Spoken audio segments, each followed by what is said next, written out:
So I'm going to share my screen. So let me know if you guys can see this.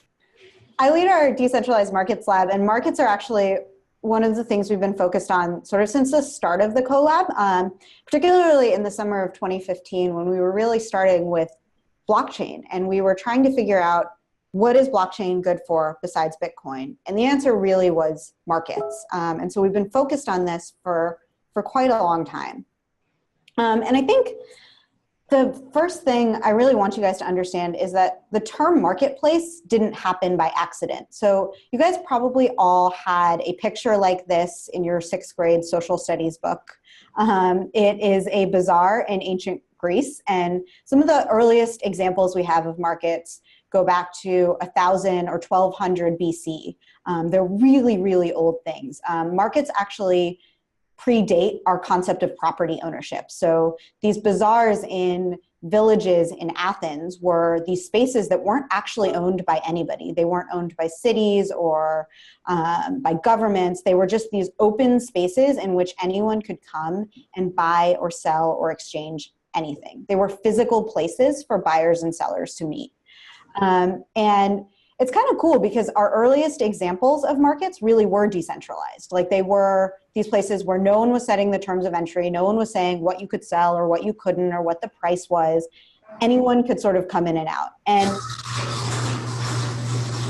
that is so loud. Oh my God.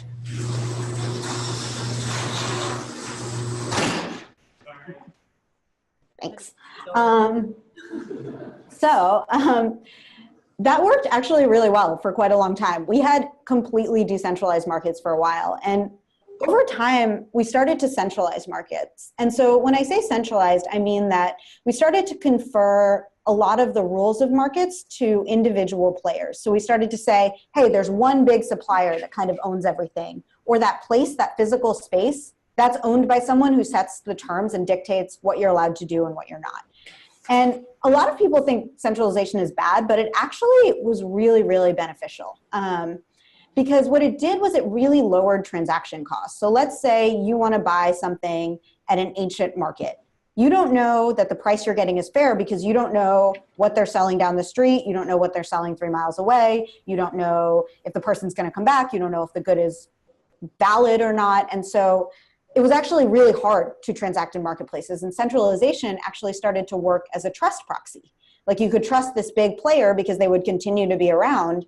They could create economies of scale. They could make many more goods, sell more things. And it was like, hey, centralization works really well.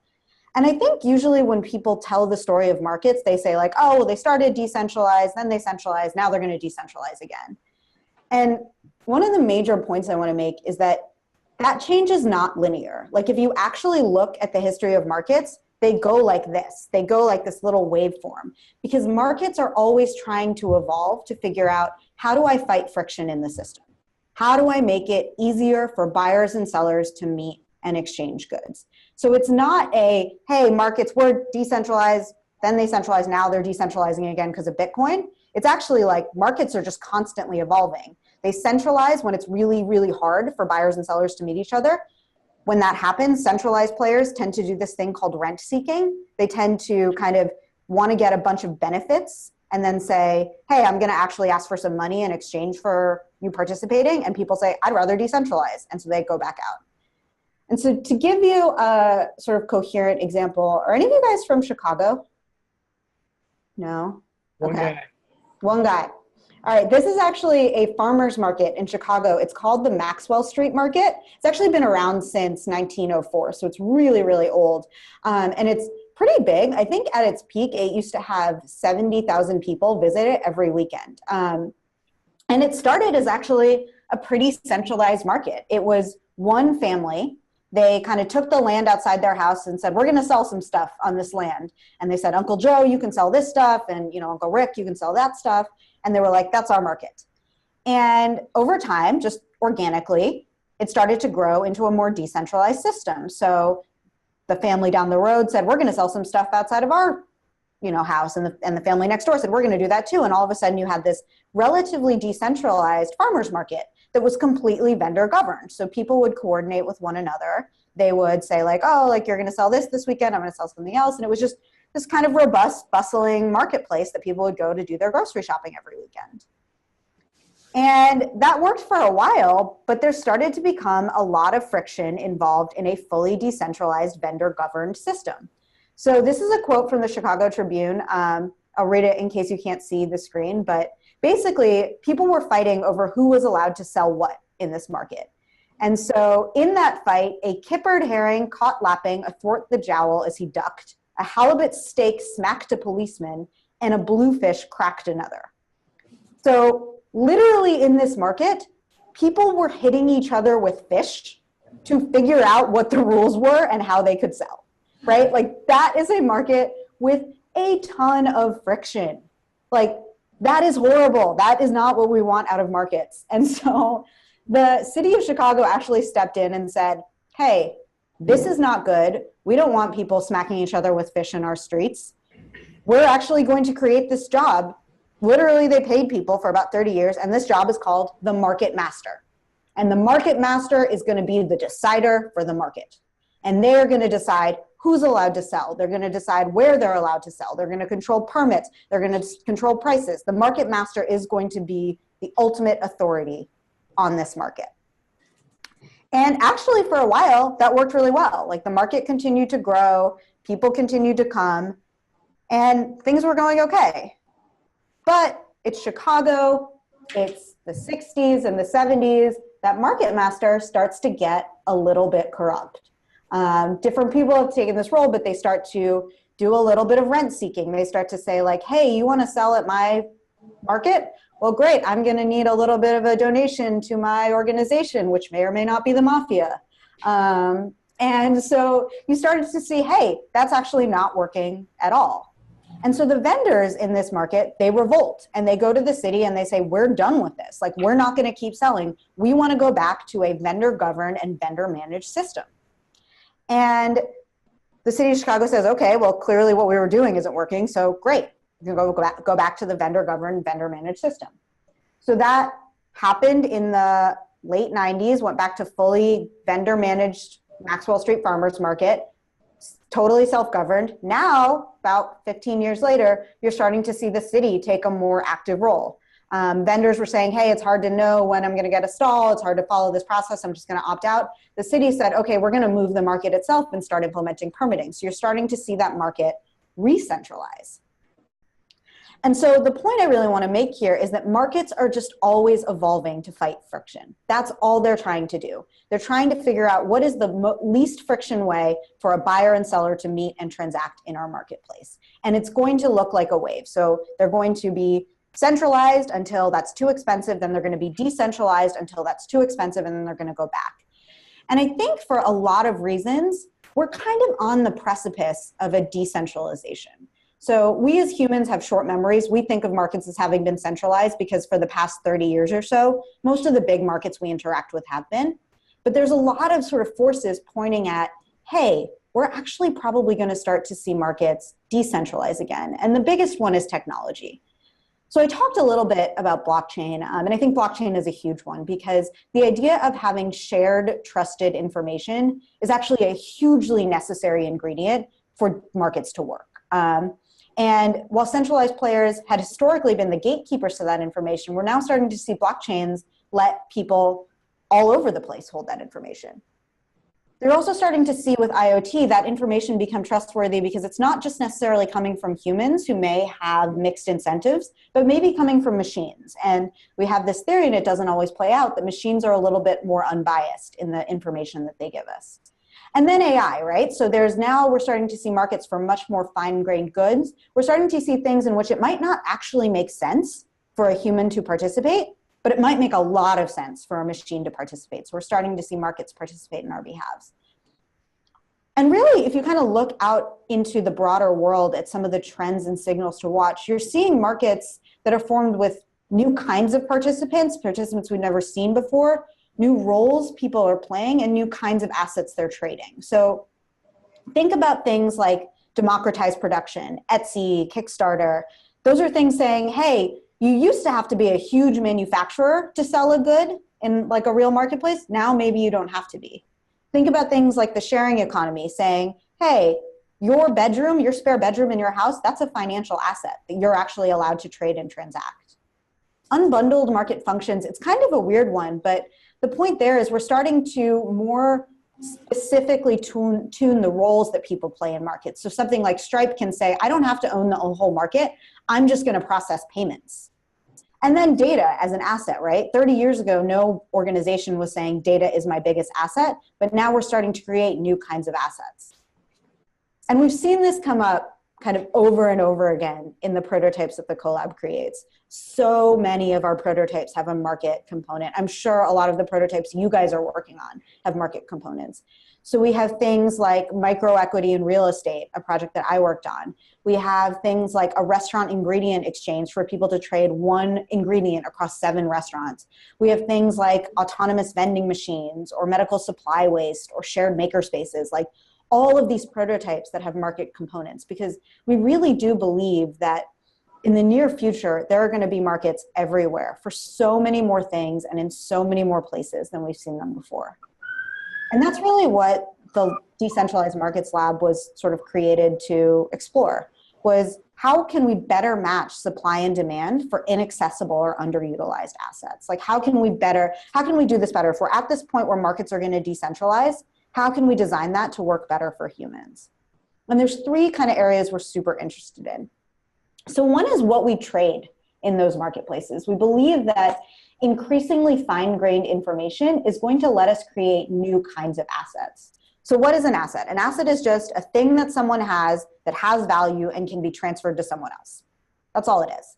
And so this prototype on the screen is a prototype we built in the spring. It's called RX Lucid. It's a basically prescription marketplace for pharmacies. So rather than you saying to your doctor, hey, send that prescription to the CVS near my house, you could say, hey, put out that prescription to a network of pharmacies and have them compete to see who can give me the best price. A prescription is something that historically we haven't really thought of as an asset. If you looked at a company's balance sheet, like a hospital's balance sheet, they wouldn't say, oh, we have this many prescriptions, therefore we're this rich. But it actually is something that has value that we're going to transact on that actually might be something we could trade. And so I say that because we're really interested in this concept of latent assets. We had a team last summer who was prototyping with the idea of flexibility as an asset.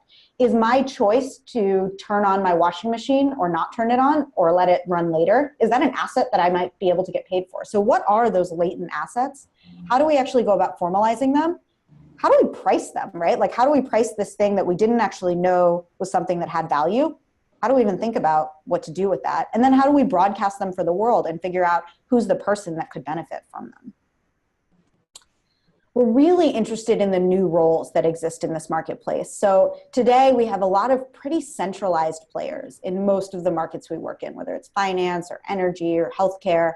We're interested in what those centralized players are going to do when markets start to decentralize. So if you think of the energy industry as an example, historically been a pretty centralized industry, especially as a consumer interacts with their energy. They buy it from the utility, who's the only one who sells it. Doesn't really look like a network, looks more like a line. And we're starting to see things like people putting solar panels on their house, people trading energy with their neighbors. So what does it mean then for a centralized player to work in that world? And so we're interested in figuring out how these industries transition and evolve their roles. And then also, what are the new services that decentralized markets need that we maybe didn't need as centralized markets? So are there roles like a role for a referee to arbitrate transactions, things like that? And then we're super interested in, this might be a project some of you guys have worked on, but we're super interested in machine-to-machine markets. So we're talking a lot of the time about markets that may be too specific, too fine-grained, maybe even too small for it to be worth a human's time to participate in. And so we're really interested in how we're going to train machines to participate in markets on our behalves. And so there's a lot of questions implied there, right? Like how do we give a machine agency? And how do we communicate our own preferences to that machine so that it knows what we want? And then how does that machine then balance our own needs as the owner of the asset with the market's needs? And who should machines optimize for and how? So we're really, really interested in that. So 3 things we're super excited for in the Decentralized Markets Lab. New kinds of assets, so broadening the things we think of as tradable among each other. new kinds of roles. So thinking about how organizations and individuals offer value in markets, and then new kinds of participants. So how do we move beyond what we traditionally understand to be a market participant?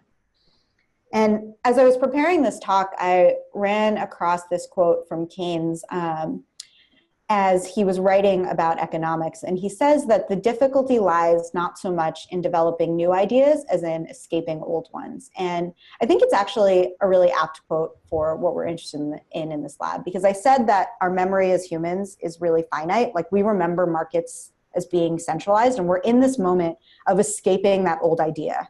And we're ready to design something new, but we have to design the new things in a way that makes that escape more seamless. And so that's what we work on in the Decentralized Markets Lab. Happy to answer any questions.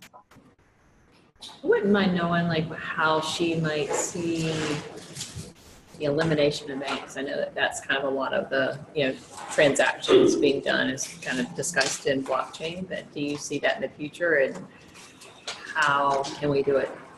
I guess, Becca, did you hear that? Yeah, I heard that. So like a light, easy question to start with. Thank you. I'm not going to pretend to know the answer, because I don't think I know the answer. I do think that we're at this point where I don't know that we'll see an elimination of banks as a place to store value, or a place for individuals to store value and organizations. I do think we're going to start to see banks evolve in how they deliver that value and become much more sort of specialized. So where banks could say, hey, we're just going to transact among this sort of trusted network of parties we know, they're going to have to evolve to say, hey, how do we transact among a huge network of every individual in the world in a really seamless way when we can't always set the terms? So I think I would see banks as more evolving to doing more specialized market functions, rather than we're going to eliminate banks as a whole concept entirely. I think part of it is that for a lot of people, I think the effort involved in participating in markets is high. And banks actually take out a lot of that friction by saying, like, we'll do a lot of the work for you. But right now, even where it's sort of technologically benefiting, it's still pretty high friction. It's still pretty hard for banks to do that. And you're going to start to see much more competition, which is going to require banks to get a lot more efficient in how they work. I think government also plays a huge role. I didn't talk about that a lot in my talk, but I think the idea of licensing might also be something that changes, particularly for the financial industry. So while I think government will still continue to take a role in moderating and monitoring who is sort of putting the rights of consumers at the forefront, I think you're going to start to see governments basically allowing for many more competitors to banks that may have different license structures, which is going to force banks to evolve a lot. So I don't think banks are going away. I don't think we're going to decentralize to the point that no transaction ever goes through any large party, but I think it's going to look less like a line and more like a network. You know, one of the, I discussed this actually with my husband. We were talking about this, and I'd actually just gotten Venmo and so forth. He was like, I don't like that. And I said, well, why don't you like it? I said, it's really neat. I could just like transfer money, blah, blah, blah. He says, well, it's the bad guys that I worry about. Like, the terrorists that are, they have this money and they're transferring it back and forth without any sort of regulation or anything like that. Just a bigger. No, I think it's a totally fair point. There's a really big question around how decentralized markets regulate. Like, do they self-regulate? And if so, how? Because one of the big benefits of centralized players is you have a single point of regulation. I don't mean that from like a law perspective. I mean that from if one organization or a small network of organizations sets the terms of participation, you can actually exert much more control. And so I think there's a really big question on what the role for large players is today in terms of regulating and certifying the market itself. So saying like, hey, if I am Citibank and I certify your identity as I did a KYC, can you actually make that such that that's an asset and now more people want to transact with you because they know you're not a terrorist? So there's a big question on how markets are going to regulate themselves as they become more decentralized, because they'll have to. And you're starting to see, as an analog with the sharing economy, you're starting to see peers do more self-regulation, right? Like things like Uber and Airbnb wouldn't have worked without the concept of peer-to-peer reviews. And so we're probably going to see that start to spill out into more industries. I'm just not sure which ones are going to happen first or exactly in which way. So I saw another question in the back, maybe Carlos after. So the question I have is like, how do you start separating these like decentralized markets from dollar values? Because a lot of like what our team is investigating, we're doing decentralized markets around improving, behaviors, like societal behaviors. So everything seems to always tie back to these dollar values. Even when you look at Bitcoin or Ethereum, the reason a lot of people see value in them is that there's a physical dollar value associated with it. How do you see that playing out? And like, we're trying to incentivize people without necessarily having a dollar value assigned to this market. Yeah, it's a fair question. I think, well, I went to business school. I'm a capitalist. I think exchange of value is a good thing, and I think currency is a good thing.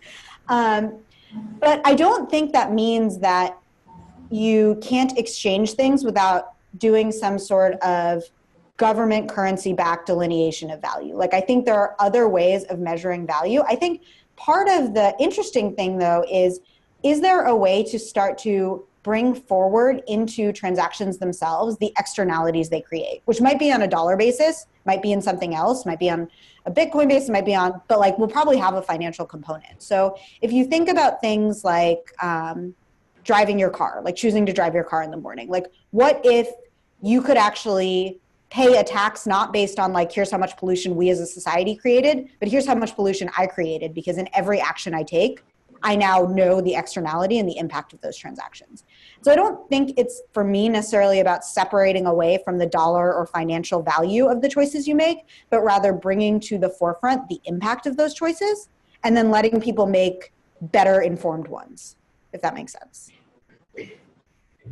So we have two problems thinking about. One is thinking about how we can classify these input sources that indicate credit that's not associated with traditional credit lines. And then two is how do you validate that they are actually indicative of that and not just like people transferring money back and forth to make it easier or so.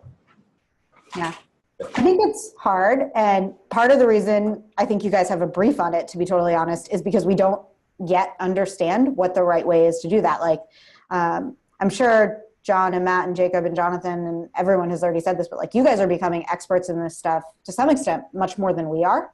But I think in that case, it'd be interesting to think a little bit about how you might involve the sort of wisdom of the crowd in that data validation. So I'm thinking of, in San Francisco, we have a startup in residence called Augur, and they do decentralized prediction markets built on Ethereum.